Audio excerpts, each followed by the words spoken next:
की NDPSच्या अंतर्गत या लोकांवर आपण कारवाई करतो, मग ते बेल घेतात आणि पुन्हा कारवाई करतात आणि म्हणून यांच्यावर मकोका लावता येईल का, तर आपण तो निर्णय आता घेतलेला आहे।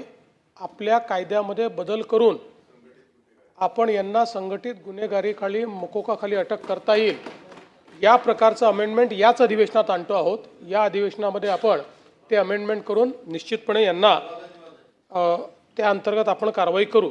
हा टास्क फोर्स पूर्णपणे कार्यान्वित झालेला आहे।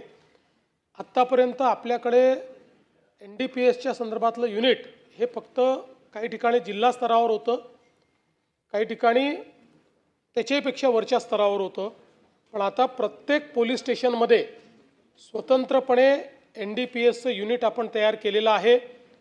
त्याला अधिकारी आणि अंमलदार हे दिलेले आहेत आणि त्याची कारवाई आपण सुरू केलेली आहे।